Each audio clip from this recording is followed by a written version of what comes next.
Good morning friends. अपना आज का विषय है, जो चैप्टर पढ़ने जा रहे हैं, विलयन सॉल्यूशन।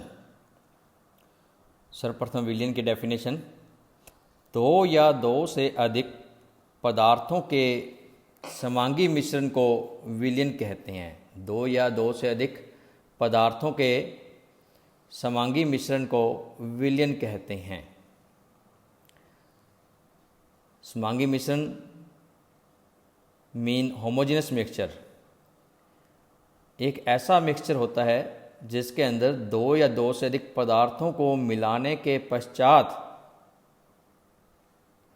अगर तंत्र को अध्ययन किया जाए तो तंत्र के अंदर किसी भी प्रकार की अलग अलग फेज दिखाई ना दे, सिंगल फेज हो, सिंगल प्रावस्था हो, तो वो समांगी मिश्रण कहलाता है।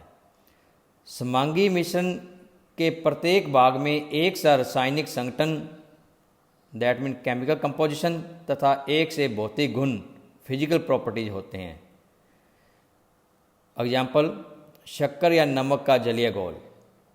अपने नमक को जब जल के अंदर घोलते हैं तो उस जो जलीय घोल प्राप्त होगा नमक का, उस घोल का चाहे ऊपर वाली लेयर्स में से कुछ लिक्विड को निकालकर टेस्ट किया जाए या उसके मिड में से ड्रॉपर की सहायता से या बिल्कुल बॉटम के पास से लिक्विड को निकालकर टेस्ट किया जाए तो एक जैसा नमकीन स्वाद मिलेगा। तो इसको बोलते हैं, क्या ऐसा मिश्रण है ये? समांगी मिश्रण। इसके अलावा वायु के अंदर बहुत सी गैसें आपस में मिक्स हुई हैं, तो इसे वायु क्या बोलते हैं? गैसों का समांगी मिश्रण। वायु के अंदर ऑक्सीजन भी है, नाइट्रोजन भी है, हाइड्रोजन भी है, इत्यादि बहुत सारी गैसें हैं। विलयन के दो घटक होते हैं, विलेय और विलायक। विलेय दैट मीन सोल्यूट, विलायक दैट मीन सॉल्वेंट। विलेय अर्थात सोल्यूट वह पदार्थ होता है जिसे घोला जाता है, दैट मीन घोला गया पदार्थ जिसको आपने डिजोल्व किया है, वो कंपाउंड। जबकि सॉल्वेंट क्या होता है? ऐसा पदार्थ जिसके अंदर विलेय को घोला गया है। सॉल्वेंट क्या होता है? वह सब्सटेंस जिसमें सोल्यूट को डिजोल्व किया जाए। विलेय हमेशा कम मात्रा, लेस अमाउंट में मिलेगा, जबकि सॉल्वेंट में क्या होता है? अधिक अमाउंट में लिया गया होता है। सॉल्वेंट की अमाउंट मोर होती है। नमक का जलीय घोल जैसे ऊपर बात की थी, इसके अंदर नमक आपका विलेय और पानी आपका विलायक होता है। नेक्स्ट है विलयनों के प्रकार, टाइप्स ऑफ सॉल्यूशंस। सॉल्वेंट के आधार पर, किसके आधार पर? सॉल्वेंट अर्थात विलायक के आधार पर विलयन तीन प्रकार के होते हैं। गैसियस विलयन अर्थात गैसियस सॉल्यूशन। नंबर 2 द्रव विलयन अर्थात लिक्विड सॉल्यूशन। नंबर 3 ठोस विलयन अर्थात सॉलिड सॉल्यूशन। तीन प्रकार के विलयन मिलेंगे आपको, gaseous solution, liquid solution, solid solution. जिस भी टाइप का आपके पास सॉल्यूशन होगा, सॉल्वेंट फेज वही होगी। गैसीय सॉल्यूशन के अंदर, गैसीय विलयन के अंदर सॉल्वेंट आपका गैस होगा। लिक्विड सॉल्यूशन द्रव विलयन के अंदर सॉल्वेंट आपका द्रव होगा। ठोस विलयन अर्थात सॉलिड सॉल्यूशन के अंदर आपका सॉल्वेंट ठोस होगा। तीनों प्रकार के सॉल्यूशन में सोल्यूट, विलेय सॉलिड भी हो सकता है, द्रव भी हो सकता है, गैस भी हो सकता है। विलेय सॉलिड, द्रव या गैस में से कुछ भी हो सकता है।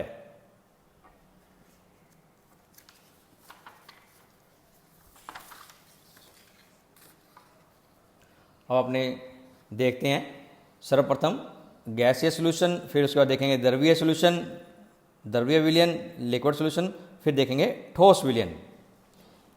जिस भी अभी आपने पढ़ा कि जिस भी प्रकार का सॉल्यूशन होगा, विलायक वही अवस्था होगी। गैसीय विलयन के अंदर विलायक आपका गैस, द्रव्य विलयन के आपके अंदर विलायक हमेशा द्रव, ठोस विलयन के अंदर आपका विलायक हमेशा ठोस होगा। जबकि विलेय प्रावस्था आपकी द्रव, गैस, ठोस में से कुछ भी हो सकती है। तो सर्वप्रथम गैसीय विलायक को अपने स्टडी करेंगे। गैसीय विलायक के अंदर पहला केस लेते हैं जब सोल्यूट भी क्या हो, गैस हो, अर्थात गैस में गैस। एग्जाम्पल वायु। वायु के अंदर बहुत सारी गैस, वायु क्या होती है, छोटी क्लासेस से पढ़कर आते हो, बहुत सारी गैसों का मिश्रण है। तो ये आपका गैसीय सॉल्यूशन का एग्जाम्पल होगा, जिसके अंदर सॉल्वेंट भी आपका क्या है, गैस है, और सोल्यूट भी क्या है आपका, गैस। सेकंड एग्जाम्पल देखते हैं अपने केस, ऐसा गैसीय सॉल्यूशन जिसके अंदर सोल्यूट विलेय प्रावस्था द्रव हो। सॉल्वेंट तो आपका गैस ही है, विलेय प्रावस्था द्रव, लिक्विड सोल्यूट। एग्जाम्पल वायु में जल वाष्प की बूंदें, वायु में जल वाष्प की छोटी छोटी बूंदें, और जो जल वाष्प की बूंदें होती हैं वो द्रव प्रावस्था, और वायु आपका गैसीय विलायक यहाँ पे। थर्ड सिचुएशन है जिसके अंदर सोल्यूट आपका क्या हो, ठोस, और सॉल्वेंट तो आपका क्या है, गैस ही। तो एग्जाम्पल इसके अंदर है धुआं।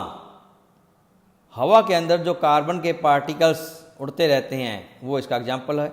इसके अलावा कपूर, आयोडीन जैसे ठोस जो कि ऊर्ध्वपातन का गुण दर्शाते हैं वो भी इसके एग्जाम्पल हैं। नेक्स्ट देखते हैं द्रवीय विलयन। द्रवीय विलयन के अंदर सॉल्वेंट ऑलवेज द्रव अवस्था, लिक्विड स्टेट होगी, जबकि सोल्यूट आपका गैस, लिक्विड, सॉलिड, गैस, द्रव, ठोस कुछ भी हो सकता है। तो सर्वप्रथम इसके अंदर अपने स्टडी करेंगे सिचुएशन जिसके अंदर सोल्यूट आपका गैस हो, अर्थात गैस किस में, द्रव विलायक में घुली हुई हो। तो एग्जाम्पल है जितने भी कोल्ड ड्रिंक्स बनाते हैं तो उसके अंदर क्या डाला जाता है, कार्बन डाइऑक्साइड गैस को जल के अंदर घोला जाता है, और जो भी आप फ्लेवर पीना चाहते हो वो उस फ्लेवर के रूप में मिलाया गया होता है। तो CO2 गैस जल के अंदर घोली गई होती है। तो ये गैस का द्रव विलायक में एग्जाम्पल हो जाएगा द्रव्य विलयन का। इसके अलावा अमोनिकर जल, अमोनिया गैस को जब जल के अंदर प्रवाहित किया जाता है तो अमोनियम हाइड्रोक्साइड बनता है। सेकंड सिचुएशन, जब सोल्यूट प्रावस्था भी द्रव हो, और सॉल्वेंट तो द्रव है ही, इसके साथ सोल्यूट भी द्रव हो, द्रव में। तो एग्जाम्पल अल्कोहल जल में, अल्कोहल जल के अंदर किसी भी रेशियो में मिलाओ तो वो उसमें क्या हो जाता है, मिक्स हो जाता है। इसके अलावा दो पूर्णतः मिश्रित द्रव, कोई भी दो कंप्लीटली मिक्सिबल लिक्विड्स। थर्ड सिचुएशन है जिसके अंदर विलेय प्रावस्था आपकी ठोस हो और विलायक आपका क्या हो, गैस हो। तो जैसे नमक को पानी में घोला जाए या चीनी को पानी में घोला जाए तो पानी यहाँ आपका द्रव विलायक का कार्य करेगा, नमक और चीनी आपके क्या करेंगे, सॉलिड सोल्यूट का कार्य करेंगे। थर्ड टाइप का सॉल्यूशन ठोस विलयन, सॉलिड सॉल्यूशन। तो नाम से स्पष्ट है, इसके अंदर सॉल्वेंट कैसा होगा, ठोस, सॉलिड, और सोल्यूट आपका गैस भी हो सकती है, लिक्विड भी हो सकता है, और सॉलिड भी हो सकता है। तो इसके अंदर सर्वप्रथम केस लेते हैं जिसके अंदर सोल्यूट आपका कैसा हो, गैस अवस्था में हो, और सॉल्वेंट आपका क्या है, ठोस। तो अपने देखते हैं गैसों का किसी ठोस धातु की सतह पर अधिशोषण, गैसों का ठोस धातु की सतह पर अधिशोषण। तो छोटी क्लासेस में अपने 10th 11th के अंदर आप लोगों ने पढ़ा है कि अल्केन बनाने की विधियों के अंदर अल्कीनों तथा अल्काइनों का निकल, प्लेटिनम, पैलेडियम की उपस्थिति में हाइड्रोजन कण, अल्कीन तथा अल्काइनों का निकल, प्लेटिनम, पैलेडियम की उपस्थिति में हाइड्रोजन कण। तो इसमें होता क्या है, हाइड्रोजन गैस इस धातु, ठोस धातु की सतह पर सर्वप्रथम अधिशोषित हो जाती है, फिर उसके बाद इसकी अल्कीन या अल्काइनों के साथ क्रिया होगी हाइड्रोजन कण की। नेक्स्ट केस जिसके अंदर विलेय प्रावस्था द्रव, लिक्विड हो, और सॉल्वेंट तो आपका सॉलिड चल ही रहा है, तो इसके अंदर एग्जाम्पल है सोडियम अमलगम। यहाँ सोडियम क्या है आपका धात्विक अवस्था, ठोस विलायक है, और Hg क्या है आपका लिक्विड सॉल्यूट। सोने में पारा, पारा आपका लिक्विड, सोना ठोस। नेक्स्ट केस देखते हैं, ठोस विलेय प्रावस्था भी कैसी हो, ठोस। सॉल्वेंट तो ठोस है, ठोस ठोस में तो जितनी भी मिश्र धातुएं होती हैं, जैसे पीतल, इसके अंदर होता क्या है, जिंक और कॉपर के कॉम्बिनेशन से बनता है पीतल। इसके अलावा जितने भी आभूषण बनाए जाते हैं तो सोने को मजबूती देने के लिए उसके अंदर कॉपर धातु भी मिलाई जाती है, तो मिश्र धातुएं इसका एग्जाम्पल हुई।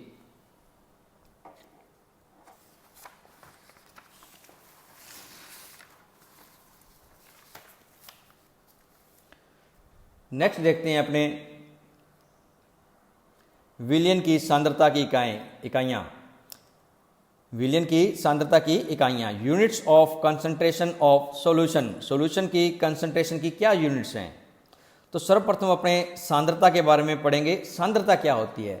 सांद्रता किसी भी विलाय की एक फिक्स अमाउंट में, नियत ताप पर किसी भी विलाय की एक फिक्स अमाउंट वॉल्यूम में विलेय की घुली हुई मात्रा, विलाय की एक निश्चित मात्रा के अंदर जितना विलेय पदार्थ घुला होगा वह उस विलयन की सांद्रता कहलाती है। जैसे 1 लीटर पानी के अंदर 5 ग्राम नमक घोला जाए, 1 लीटर पानी में 5 ग्राम नमक घोला जाए तो प्राप्त विलयन की, जो नमक का जलीय विलयन प्राप्त होगा, उसकी सांद्रता 5 ग्राम पर लीटर कहलाती है।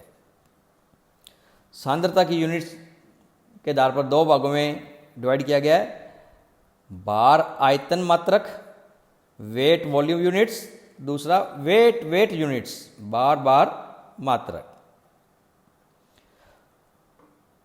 दोनों ही यूनिट्स सिस्टम के अंदर जो पहला वर्ड आ रहा है बार, इधर भी वेट इधर भी वेट, ये तो वर्ड आ रहा है सोल्यूट के लिए। किसके लिए? सोल्यूट के लिए। और ये जो बाद वाले वर्ड हैं, बार आयतन मात्रक में आयतन, और बार के अंदर जो बाद में बार आ रहा है, वेट आ रहा है, उसकी बात कर रहे हैं। यहाँ आयतन किसके लिए आएगा? विलायक या विलयन के लिए, और ये बार विलायक के लिए। तो अर्थात बार आयतन मात्रक सिस्टम के अंदर विलेय हमेशा ग्राम में लेना है, जबकि विलायक और विलयन इसके लिए आयतन वर्ड वॉल्यूम यूज किया जाएगा। जबकि वेट यूनिट्स के अंदर विलेय और विलायक, सोल्यूट और सॉल्वेंट, दोनों की ही ग्राम में मात्रा ली जाती है। क्योंकि टेम्परेचर चेंज होने के साथ आयतन चेंज हो जाता है। आयतन क्या है? टेम्परेचर चेंज होने के कारण चेंज हो जाता है। तो जब आयतन चेंज हो जाएगा तो बार आयतन मात्रक के अंदर जिसको मापा जाएगा उसकी वैल्यू भी बदल जाएगी। अर्थात जो बार आयतन यूनिट्स होती हैं वो ताप के द्वारा प्रभावित होती हैं, जबकि जो वेट यूनिट्स हैं इसके अंदर क्योंकि आयतन टर्म नहीं आ रही, इसलिए ये टेम्परेचर के ऊपर डिपेंड नहीं करता। बार आयतन मात्रक के अंदर नॉर्मलता, फॉर्मलता, मोलरता, मोलैरिटी, नॉर्मेलिटी, फॉर्मेलिटी को अपने स्टडी करेंगे। जबकि बार मात्रक पत्ती के अंदर बार प्रतिशत, वेट परसेंटेज, ppm पार्ट्स पर मिलियन, और यदि ppb हो तो पार्ट्स पर बिलियन, मोलैलिटी, मोललता, मोल बिन, मोल फ्रैक्शन को स्टडी किया जाएगा।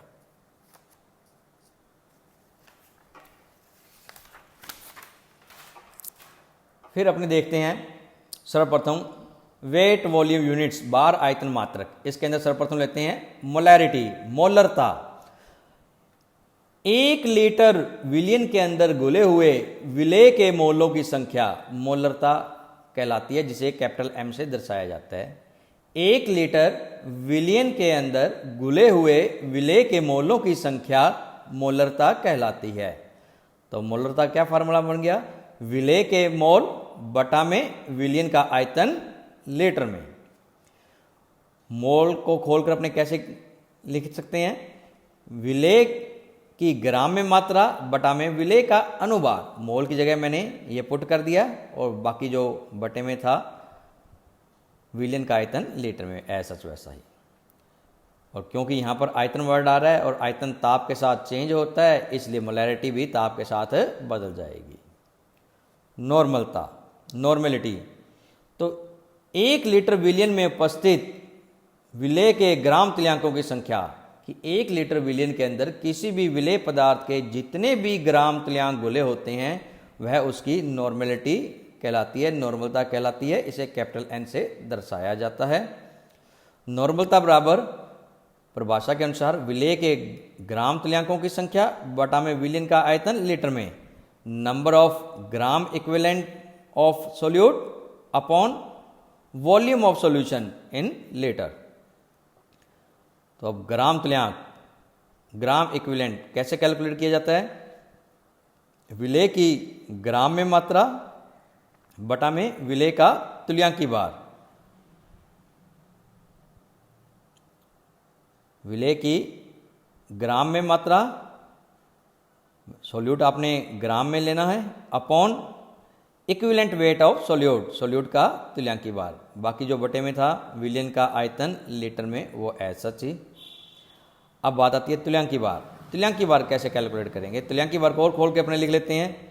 तुल्यांकी भार क्या होता है आपका? विलेय का अनुभार, तुल्यांकी भार की जगह विलेय का अनुभार, molecular weight of solute divided by acidity, basicity, या त्यागे गए मतलब रिलीज किए गए या गेन किए गए इलेक्ट्रॉनों की संख्या, number of electrons which are released और गेन्ड। बाकी ऐसा वैसा ही विलेय के ग्रामों में मात्रा बटा में विलियन का आयतन लीटर में। क्योंकि आयतन आ रहा है इसलिए ये भी टेम्परेचर डिपेंडेंट है। रिलेशनशिप ऑफ नॉर्मलता एंड मोलरता, relationship between molarity and normality. अगर अपने इस पोर्शन के ऊपर ध्यान दें तो ये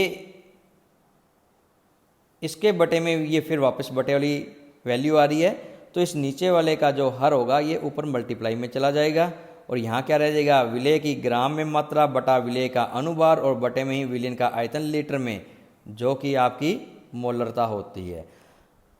तो मोलरता गुना ये जो ऊपर चला गया एसिडिटी ऑब्लिक बेसिसिटी, त्यागे या ग्रहण किए गए इलेक्ट्रॉनों की संख्या कह दो, या ऑक्सीकरण अंक में इलेक्ट्रॉन ग्रहण करने से या त्यागने से ऑक्सीकरण अंक में जो बदलाव होता है, चेंजिंग होती है, उसकी वैल्यू, या कह दिया जाए चार्ज फैक्टर कितना है उससे मल्टीप्लाई कर देते हैं। अब बात आती है कि अम्लता क्या होती है। अम्लता क्षारों की होती है कि कोई भी क्षार, कोई भी बेस जितने H+ आयन, कोई भी बेस जितने OH negative ions that mean hydroxyl ion त्याग सकता है वह उसकी अम्लता कहलाती है। जैसे NaOH सोडियम हाइड्रोक्साइड, अगर इसका वियोजन करें तो एक हाइड्रोक्सिल आयन प्राप्त होता है, तो दैट मीन NaOH की अम्लता कितनी है, एसिडिटी कितनी है, तो एक। कैल्शियम हाइड्रोक्साइड CaOH की होल ट्वाइस, CaOH की होल ट्वाइस। जब इसका वियोजन करेंगे, डिसोसिएशन करेंगे, तो 2 हाइड्रोक्सिल आयन प्राप्त होते हैं, तो इसलिए कैल्शियम हाइड्रोक्साइड की एसिडिटी कितनी है, अम्लता कितनी है, 2।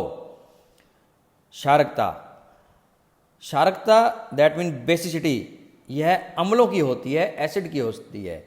कोई भी एसिड जितनी संख्या में H+ आयन देगा वह संख्या ही उसकी क्या कहलाती है, क्षारकता, बेसिसिटी कहलाती है। जैसे HCl एक H+ दे सकता है, इसलिए HCl की क्षारकता 1। H2SO4 sulphuric acid 2 hydrogen ion त्याग सकता है, इसलिए उसकी क्षारकता कितनी है, 2। यदि कंपाउंड ऐसा हो कि न तो वो H+ दे सकता है और न ही वो OH नेगेटिव दे सकता है, तो उस समय अपने देखेंगे कि उस कंपाउंड के द्वारा, उस कंपाउंड के केंद्रीय परमाणु के द्वारा कितने इलेक्ट्रॉन त्यागे गए हैं या ग्रहण किए गए हैं, तो उस संख्या को यूज कर लेंगे। इसको अपने ऐसे भी कह सकते हैं कि इलेक्ट्रॉन त्यागने या ग्रहण करने पर केंद्रीय परमाणु के ऑक्सीकरण अंक में कितने का चेंज मिल रहा है, उस चेंज वाले नंबर से इसको मल्टीप्लाई कर सकते हैं या चार्ज फैक्टर से।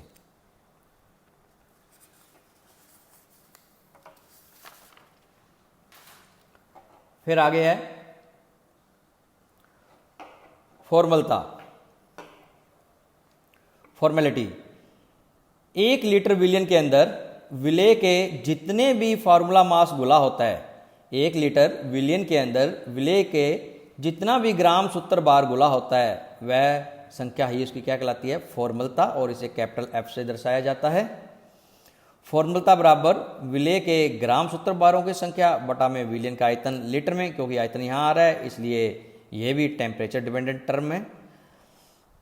ग्राम सूत्र बार कैसे निकाले जाते हैं, तो जो भी आपके पास विलेय पदार्थ दिया गया है उसकी दी गई ग्राम में मात्रा बटा में उस विलेय के सूत्र का बार निकाल लो, उससे डिवाइड कर दें उस दी गई मात्रा को, तो क्या बन जाता है, ग्राम सूत्र बार बन जाता है। तो ग्राम सूत्र बार की जगह मैंने ये पुट कर दिया और विलयन का आयतन लीटर में। ऐसा एग्जाम्पल के द्वारा समझते हैं। बेंजोइक एसिड बेंजीन में सैंगुणित एसोसिएट होकर डाइमर बनाता है। यदि 1 लीटर विलयन में बेंजोइक एसिड के 12.2 ग्राम गुले हों, कितने ग्राम दे रखे हैं गुले, 12.2 ग्राम, और अपने को पता है ये जैसे ही बेंजीन में गुलता है तो क्या बना लेता है, डाइमर। दैट मीन्स के 2 मॉलिक्यूल बेंजोइक एसिड, इसका फार्मूला C6H5COH होता है, इसके 2 मॉलिक्यूल आपस में हाइड्रोजन बॉन्डिंग के द्वारा जुड़ जाते हैं। तो एक बेंजोइक एसिड का अनुभार निकालें तो कार्बन का 12 होता है, तो 6 से मल्टीप्लाई, हाइड्रोजन का 1 होता है, 5 हाइड्रोजन 5 से मल्टीप्लाई, इस ढंग से ऑक्सीजन का 16 होता है, 2 ऑक्सीजन है तो 2 से मल्टीप्लाई, तो बेंजोइक एसिड का अनुभार कितना आता है, 122 ग्राम पर मोल। और क्योंकि यह डाइमर के रूप में उपस्थित है, दैट मीन 2 अणु इसके उपस्थित हैं, तो इसलिए 2 अणुओं का सूत्रभार कितना हो जाएगा, 244। तो विलेय की ग्राम में दी गई मात्रा कितनी है, 12.2 ग्राम बेंजोइक एसिड बटा में विलेय का सूत्रभार कितना आ रहा है, 244 मिल रहा है डाइमर होने के कारण, गुना में विलयन का आयतन कितना दे रखा है, 1 लीटर। इसको सोल्व करेंगे तो आता है ये 0.05 F का विलयन। फॉर्मलता हमेशा तब निकाली जाती है जब विलेय को जैसे ही विलयन में अपने विलायक में घोलते हैं तो विलयन में जाने पर उसका संगुणन या आयनन हो जाए, अर्थात आयनिक सब्सटेंस के लिए इसको अपने यूज करेंगे। अब नेक्स्ट देखते हैं अपने बार मात्रक, वेट यूनिट्स। इसके दोनों बार का मतलब विलेय के भी बार लेने हैं और विलायक के भी बार लेने हैं, अर्थात दोनों के क्या लेने हैं, द्रव्यमान काउंट करने हैं अपने। और ये टेम्परेचर के ऊपर डिपेंड नहीं करते, इसके अंदर सर्वप्रथम अपने देखते हैं मोलैलिटी, मोललता। मोललता क्या होती है, स्मॉल m के द्वारा इसको दर्शाया जाता है। 1 किलोग्राम विलायक में, अब यहां पे क्या आ गया, विलायक, 1 किलोग्राम विलायक में घुले हुए विलेय के मोलों की संख्या मोललता कहलाती है। तो स्मॉल m से इसको दर्शाया जाता है। स्मॉल m बराबर विलेय के मोलों की संख्या बटे में विलायक का भार किलोग्राम में लेना है। किस में लेना है, किलोग्राम में। विलेय के मोल को फिर खोल दें तो क्या लिखा जाएगा इसको, विलेय की ग्राम में मात्रा अपॉन में विलेय का अनुभार, बाकी बटे में विलायक का भार किलोग्राम में। सच एग्जाम्पल है 5.85 ग्राम NaCl 500 ग्राम पानी में विलेय हो तो विलयन की मोललता ज्ञात करो। 5.85 ग्राम NaCl 500 ग्राम पानी में विलेय हो तो विलयन की मोललता ज्ञात करो। तो मोललता बराबर विलेय के ग्राम, कितने दे रखे हैं विलेय के ग्राम, 5.85, और विलेय का अनुभार NaCl का अनुभार निकाल लें 58.5, और विलायक जो आपके पास है पानी कितना दे रखा है, 500 ग्राम, यूज करना होता है किलोग्राम में, तो 500 लिखे इसके बटे में 1000 करेंगे, वो ऊपर मल्टीप्लाई में चला जाएगा। पॉइंट से पॉइंट को रिप्लेस, दोनों पॉइंट्स को रिप्लेस करेंगे और आंसर आता है अपना 0.2 m।